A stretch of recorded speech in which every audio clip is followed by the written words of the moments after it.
So far, we've covered this process that goes from the developer to the consultant to the regulations to the presentation. And then what options there are that are outside the normal thinking process. But what was missing? What was missing in all of this? And that is architecture.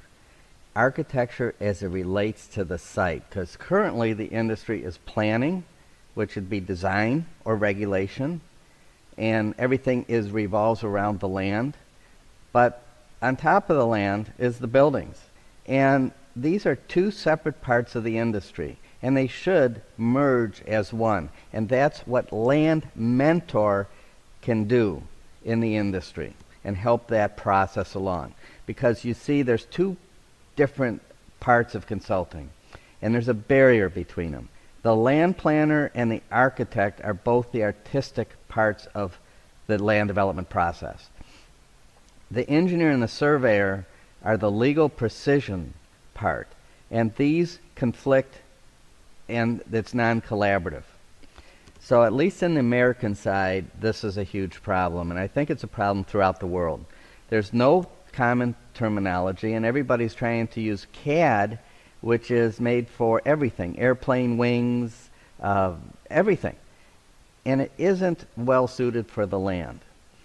And even CAD, like Autodesk, had to buy Revit because Revit was a separate package. It wasn't a CAD product as such because they were losing market share. Revit was a very intelligent, like ArchiCAD type product, and that's what LandMentor is on the land side. So no common exercises at least United States University. So what happens is a engineering student wouldn't be working on the same project as an architect student. So this builds this wall or this barrier. And there's no common respect because designers lack the attention of precision engineers and surveyors need. This is a big problem in the industry, which the training that you'll experience in LandMentor moving forward will help you understand and then make corrections. And there's, again, no common knowledge base, but if you read LandMentor's documentation from the first page all the way through the last, and you'll know how to use the software, and then you'll also have this common knowledge base, whether you're an architect student, a planner, surveyor, engineer, real estate, construction, doesn't matter. It will give you a common knowledge base which has been missing. And with that common knowledge base and respect, now we move into a new collaborative era. And it mandates that, and that's why we developed it. And the thing about that is once the planner and the architect, surveyor, and engineer collaborate, now you've got a team that can really do some great things. And the end goal for the great things should be the families that live in these neighborhoods, regardless if they're rich or poor, white, brown, yellow, black, it doesn't matter.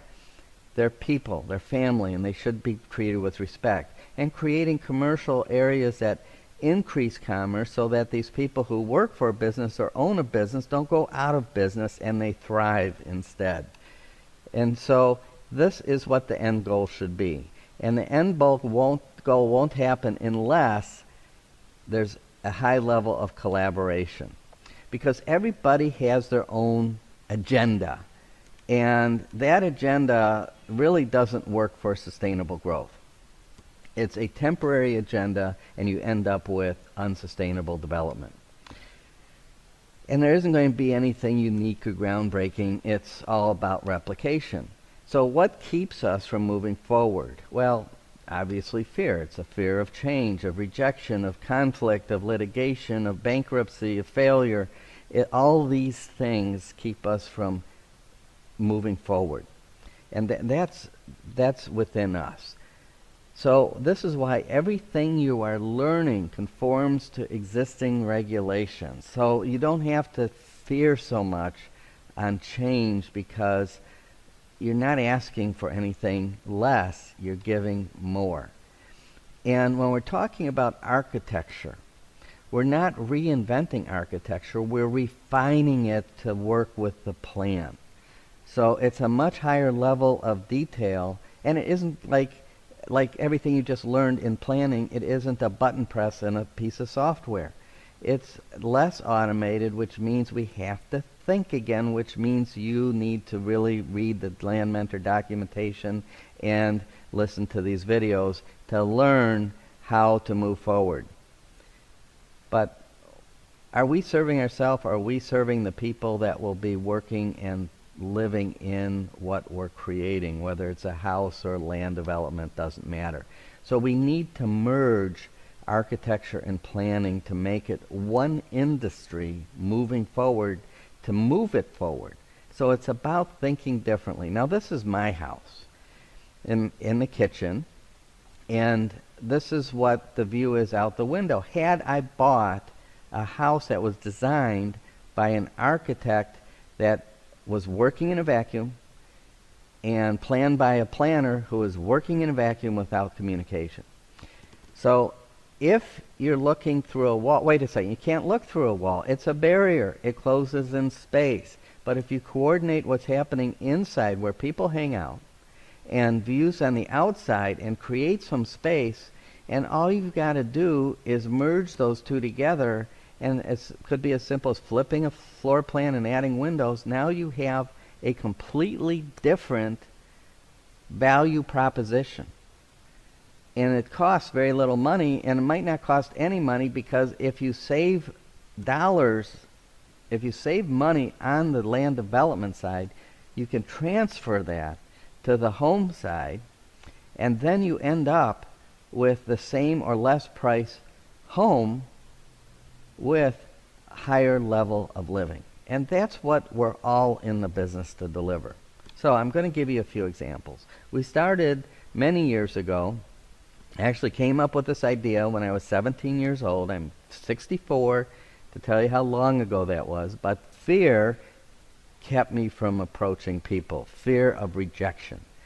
So I didn't bring it on the market till 1999, when I overcame my own personal fears. So bay homes, and we call it bay homes because the shape of the open space originally had a bay-like shape.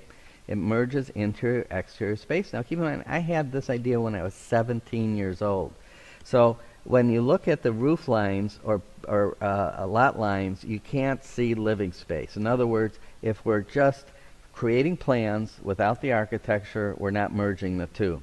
So we had to, I had to merge the two. What's going on inside the unit? Where are people hanging out? Is it in the great room? Is it in the living room? Because a lot of cultures you can't have a great room because of religious or social constraints. But in most cultures you can.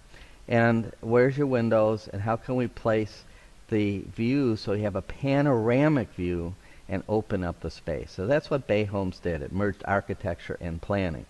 So it's from a human scale. By that we mean not a bird's eye view, but what does it feel like, what's it look like when you're on the ground for human beings, not in the air.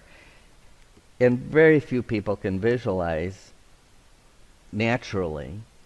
Those of you that are very artistic probably can get away with it, but that was the need for a very easy and direct virtualization, which is again what LandMentor will provide for you, to quickly go from an idea to actually seeing how it will work, if it will work, because sometimes you visualize space wrong, and that allows you to experience that. So it works for attached and detached townhomes. These bay homes, they're association maintained. There's no public street in the front, so they won't work for single family lots because we have open space in front of the home by the porch. So they're more of a multifamily option, and then we're using more of a multifamily design standards and lane widths in the rear. Because of staggering, we can have side-loaded garage. Because of side-loaded garages, we could have 2 or 3 car garages. We've done them with 4-car garages. They could be any price point. We've done them low income, and we've done them where they're over $1 million a piece. So there is, like a single family home, there is no standard. It can be whatever you want them to be. If you push them together, they're attached, you still get the panoramic view. So the way the bay homes work, and this is actually not even a bay home, I just took these plans directly off of SketchUp just to demonstrate. what you could do. Looking at the floor plan, it's almost Bay Home-like. It should be a more open floor plan, but what I did was I pushed the side windows to the corner. I've done very little changes to get panoramic view, and then I staggered these homes. I did add a garage in the back because you'd want to attach the garage so that you're more efficient with space, because you want to compress the rear space or the rear entry and open it up in the front. And because you don't have the setbacks in the right-of-way for the street, what you've done is created this huge amount of green space and an increase in density and a decrease in cost, which is what pays for a higher level of architecture. And again, I took these off the internet. You'd want the second floor windows to wrap around, which I didn't spend the time doing. But you can see just this home that I took off the internet just for this presentation of what you could do without any real architectural changes except for adding those side windows to get the panoramic view. So they're very easy to do, but you've got to take and think what's happening on the inside and what's happening on the outside simultaneously, working as a team. So this is a traditional neighborhood design. So what's the view? What's the quality of the view out the windows, and where are the views in these homes? And when you look at it, a very small percentage of the home is viewable. Or in the normal suburban development, you really don't have a lot of quality of views. You know, a garage door, big driveway, and the neighbors right behind. So taking that a little bit further and talking about coving, which is that method that we're just talking about that greatly reduces the street, but it takes every lot as an individual shape. How does that apply? Well, with coving, you have a non-rectangular lot, and an architect is going to think in terms of a rectangular lot. And when you do so, and in order to get density, and if you're in Canada, you know what I mean, because really in Canada, you got homes so narrow, it's a garage and a door. That's it. And they're on top of each other. And in the U.S. in the South, you have these very narrow and very deep homes. So using, again, LandMentor, in the same way that we analyze a land development, we analyze the internal spaces. And we see that 8% of this home is in hallway space. A hallway space is like a excess street. If you build too much street, you don't have any room for anything else. So at 8%, a $250,000 home, at least $250,000, conservatively, the owner has $20,000 they pay for hallway space, excess roads. So the builder, once he's aware of this, maybe he's going to ask for a better plan, but it's very difficult to get a better plan because it's a long, deep, narrow home. And when you look at it and how these were going to be laid out, what you've got is here's your living areas and here's your views. And it's pretty dismal. You have actually no view at all to the street unless you're in the spare bedroom. That's the view. So what we did is we said to the developer, what if we, instead of having a rectangular lot where you've got a home with essentially only 22% of perimeter being viewable, if that entire 22% viewable was solid glass, which it won't be, what if we had a consistent angle? And in that consistent angle, we could push the garage out in the front or make it wider in the rear and have a significantly different and more pleasant streetscape and more functional home. So we start working with the architect back and forth. This communication with planning and architecture now merges into the shaping of the home to start looking for what we're trying to accomplish, which is, again, panoramic views, bringing views to the front, space through the home, more curb appeal on the inside of the curve, on the outside of the curve, more function in the house, less hallway space. So what we end up with is a different value proposition and not losing any density. So, and again, we're looking at a deep, narrow product. We can make it less deep. In this case, the developer decided instead to just make the homes bigger. That was his choice, but it didn't have to be that way. And we're still getting those panoramic views. And again, instead of coming into a hallway space, we have space that goes through the home. So as soon as you enter most of these homes, you just enter into space. And keep in mind that that type of product competes against local products from other builders. They will grab the market, and they are grabbing the market with this product. So as you widen it in the rear, you end up with a wider home and, again, less hallway space. Now, the streetscape doesn't improve because you still have a narrow frontage. But if you look at this, I actually have it said it's hall, but it's really stairs. We essentially have nothing in hallway space, and this unit's got a small upstairs. So we actually have $0 in hallway. So you can see there's very little waste in this plan. And when you look at the streetscape, the above is where we began, and the below is what is being built today, exactly as you see it. And hopefully I could get some updated pictures soon, but it's an incredible difference. It's a night and day difference. So that happens when you merge architecture. Here's another outside the box thinking, and that is in multifamily, most architects will take a unit and replicate it as much as they can, which reduces their workload and increases their profit. But what happens in multifamily, if you have an internal hallway, you've mirrored the unit left and right. That's a button press. But in most multifamily, you've got a good view on one side, a not so good view on the other side.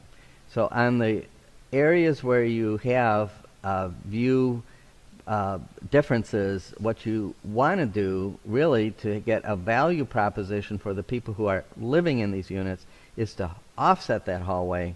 And when you do that, you end up with more units staggered to get a panoramic view on the good view side, and less units, again, staggered still to get more light in on the not so good view side. That then increases the value of the development and the desirability. But you've got to think. Duplexes usually are pretty ugly. They're bland boxes like shown here. Well, here is a legal duplex. It's essentially two single-family homes, and the side garage wall continues to the next garage. Legally a duplex. And look at the living areas. Instead of being next to each other, they're staggered, so you get a lot more privacy. You only see one two-car garage from the street. A significant increase in value by thinking outside the box. The neighborhoods would look a lot better, and it's got more of an incentive to buy that new home. So remember the fear factor? Developers who don't build might fear that builders might not buy their lots because they're the developer, they're not the builder. But that doesn't mean they can't have an educational workshop just like what I'm showing you here, or webinar, to present ideas to the builders before the site plan is created, so you can start thinking about merging architecture and planning, because no one develops a piece of land and then goes finds the builders. They all have an idea who they'd like to sell to. And so you could approach those people. And the fact is, if you're never told of a new concept or idea, guess what the choice is? It can only be no. And again, that's fear. So the concluding thoughts of these lessons is the consulting industry doesn't change and doesn't collaborate. There's simply no hope. Who's going to make that change? Your students in the industry. You need to be part of that change. And don't fear rejection. That was, I could have been 25 years ahead of what I'm telling you. I lost about 25 years because of fear. And so, what you want to do is, if you got an idea, don't be afraid of someone saying, I don't like it. Just bring it up, because that's how progress is made. And space and views, they're impossible to accomplish if you don't pay attention to walls, windows, and are you actually going to be in that space? What is that space? And again, like I just showed you, architectural shaping adds a significant value proposition. And it's time we merge all these into a single process. The engineering, planning, and architecture, and surveying's part of that, because the surveyor's got to make sure it's all staked out properly and constructed properly as we want it. Everybody's got to be on board. And if everybody's on board and we can work as an industry, we can create a new sustainable world. And as a student using LandMentor, you will be at the forefront of this change. Thank you for these lessons, and we'll continue on lesson 10 in the next video.